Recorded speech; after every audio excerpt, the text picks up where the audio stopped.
আপনারা দেখছেন ওয়াইটি গোবিন্দ ইউটিউব চ্যানেলের পক্ষ থেকে ডান্স ভিডিও। भाई हो देखो ऊपर ऐसन तो होई एकरा नीचे कैसन। भाई हो देखो ऊपर ऐसन तो होई एकरा नीचे कैसन। हमारा बुझाला ई झकास हो। पातर पातर होठ लाली पॉप लागता, चोलिया में दूगो आलू चॉप लागता। आ एक नंबर माल जिला टॉप लागता, आ एक नंबर माल जिला टॉप लागता। कमरिया लापालोप लागता।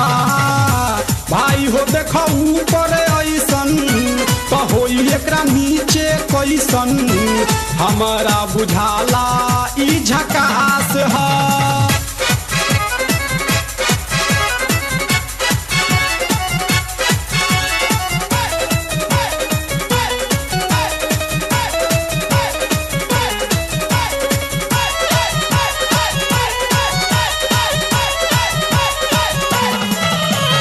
रहिया में खूब अगरा के चलेली, नवहिन के दिल धड़का के चलेली।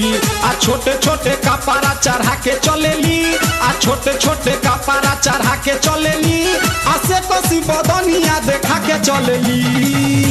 भाई हो देखो ऊपर ऐसन तो होई एकरा नीचे कैसन। हमारा बुझाला ई झकास है।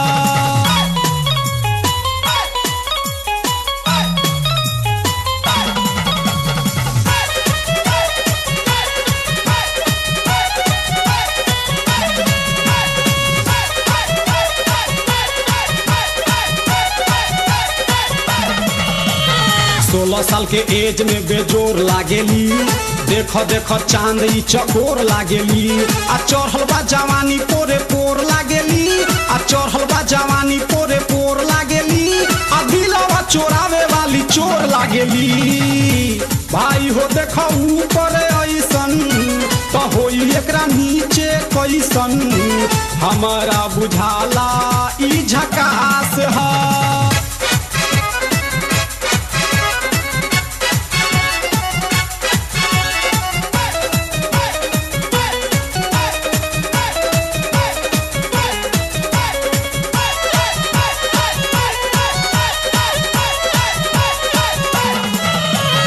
ऐसन माल पाई जे निहाल हो जाई, सकल बल मुआयब कमाल हो जाई।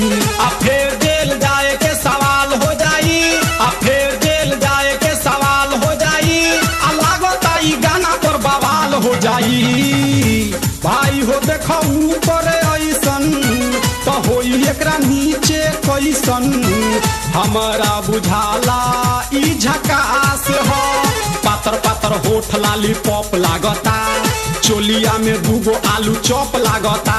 आ एक नंबर माल जिला टॉप लागता, आ एक नंबर माल जिला टॉप लागता। आ पतली कमरिया लापालोप लागता। भाई हो देखो ऊपर ऐसन तो होई एकरा नीचे कैसन। हमारा बुझाला ई झकास है।